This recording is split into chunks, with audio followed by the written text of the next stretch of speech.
What's up, guys? Today we're going to be working on a 2023 Maxon BMR column style liftgate. All right, this unit was brought into our shop because of a collision damage. I think the liftgate was the whole way down. I think there was probably a curb in front here, and they went to pull away, and the impact ended up pulling the column away from the mounting plate and the mounting plate away from the header here, the rear header, and did on both sides. All right, so we have to replace the mounting plate and the column to fix this, and to do so we have to lower the liftgate down and remove the platform, and that's what this video is going to be about. If you watch, the right side when I press down doesn't move at all, but the left side does. The left side goes down, the right side stays stationary. If I move up, it goes back up. All right, and if I press down, again, the left side releases, but the right side doesn't move at all. All right, so now we have to determine whether the issue is hydraulic, electrical, or mechanical. Mechanical is doubtful considering the age of the liftgate. Is a brand new liftgate. Now it does have some pretty bad impact damage here, so there could be something holding up the rollers and the guide pads that they have in here. But a quick check of this thing, it looks like the columns are straight. It doesn't look like there's any mechanical obstructions. So the next thing I'm going to check, now that we've pretty much ruled out any mechanical obstruction on the liftgate, is going to be the D valves located at the top of each lift cylinder. Normally this would be the first thing I would check, given the symptoms here with one side moving and the other side not, but with the damage here I wanted to make sure everything was okay. So I'm going to grab a ladder, we'll go on the top of that D valve right there, and I'll show you how to check that out. Before I explain how to check the D valve, I'd like to pop over to the maintenance manual here for this unit and just show you how I came to the conclusion to check out the D valve.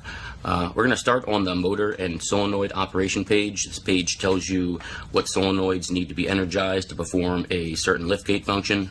The function we're trying to perform right now is lower. All right, and for lower, you can see that the motor, valve B, valve C, and valve D all need to be energized to perform that function. All right, and we're going to kind of compare it to the lift function where only the motor is energized, so I can show you the hydraulic flow as it goes out to the cylinders. So we're going to head over to the hydraulic schematic and show you how that works. All right, so starting up with the most basic circuit, which is the liftgate up or raise function where only the motor is energized, we can see that the hydraulic fluid is pumped from the reservoir through a filter, through a one-way check valve, and into valve E. Now valve E is de-energized. Before it goes into the valve, it has the opportunity to go to this relief valve here, which is set at 2400 psi. If there's a blockage somewhere down the line in the cylinder or a solenoid or a line, and pressure builds up over 24 psi, this hydraulic oil acts on this relief valve, pushes it down, and allows oil to flow back to the tank. All right, so assuming there's no blockages in the line, the oil flows through a de-energized valve E, a de-energized valve C, through another check valve, out to the flow divider. All right, and this flow divider splits off the hydraulic fluid into two lines, one for each lift cylinder here. All right, and it comes down and it enters into this D valve that we're talking about. All right, so for the up circuit, so this is de-energized right here. All right, so this is this valve's natural resting position.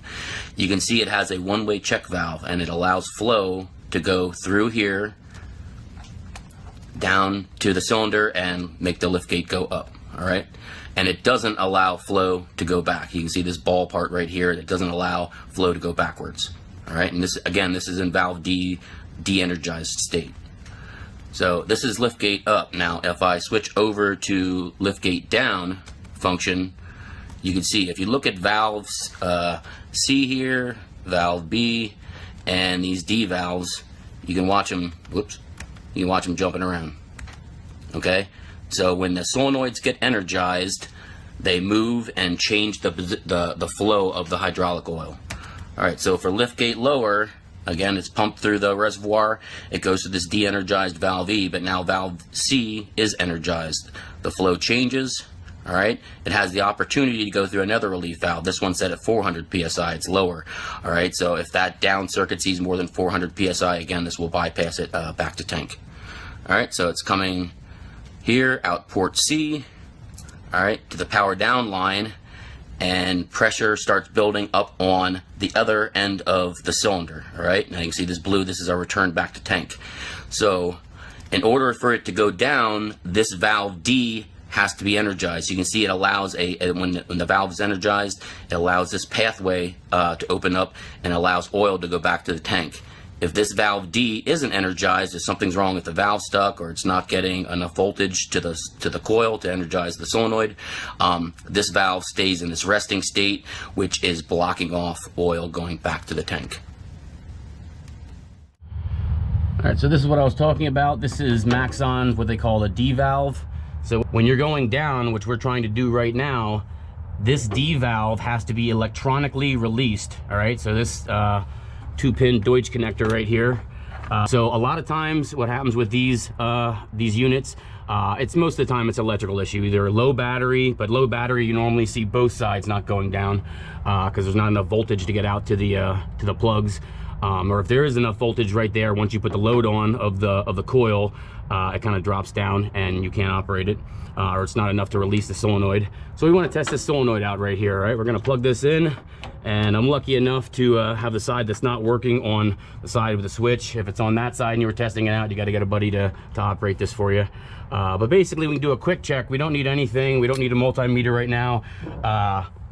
We just need some metal. And again, like I've talked about in previous videos, this solenoid right here, when it gets energized, it's gonna make a magnetic field, and it should pull my screwdriver tip up to it. All right, so again, I gotta go down here, all right, and I'm gonna hold this against here and see if it gets pulled in. All right, there's no magnetic field there, so it's not getting pulled in. All right, I'm gonna bring this thing back up. All right. So next thing we're going to do is pull apart this connector and see if we're getting any voltage. So I'm going to grab my meter. I'll be right back. All right, so I got my meter here. So we'll pull that connector back off. And it's kind of difficult to get, these holes are really small. So it's difficult to get your meter leads down in there. You can just pull this little orange plug off with this little seal here. Just make sure you put that back on and you have better access to get your meter leads in there. All right, we're gonna put it on DC voltage.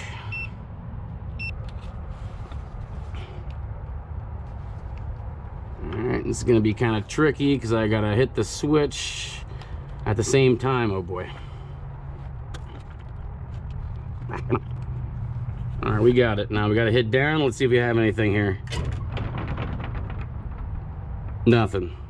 Just ghost voltage, that bouncing around, that millivolts, that's not anything we're looking for. We're looking for the presence of 12 volts there or better.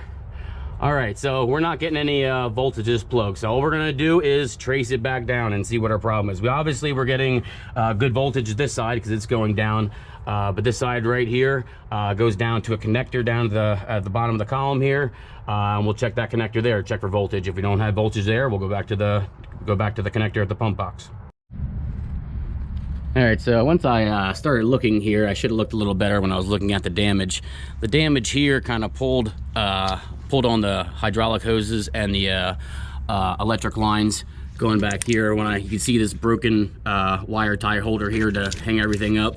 And when I went to pull on this, this just came out.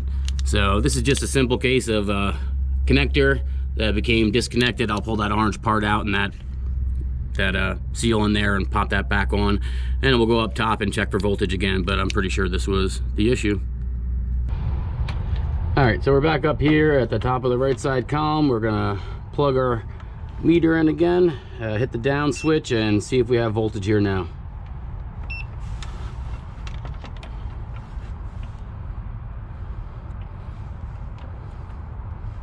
All right, here we go. All right, there we go. We got 11 volts. All right, not quite 12 what we're looking for, but this unit's sitting in our shop for a little while. Might be the battery voltage might be a little low, but now we're getting voltage to this plug. So what we're gonna do is we're gonna plug the plug back into the D valve and see if it goes down. All right, we got the orange piece back on here and the seal. We're gonna pop it back into the solenoid on the D valve and see if it goes down. All right, there we go. Now it's going down. And just to show you, If I get a piece of metal, and it can't be aluminum, it's got to be a ferrous metal, so grab something that's steel. And when I get it close to the solenoid and I'm not energizing the down circuit, there's no voltage going to here. And even when you press up, there's no voltage here. All right, so only when you press down that it sends voltage to this D valve and allow oil to pass back to the hydraulic reservoir. You can see when I go down, it holds my pick there, and I drop my pick down the freaking column.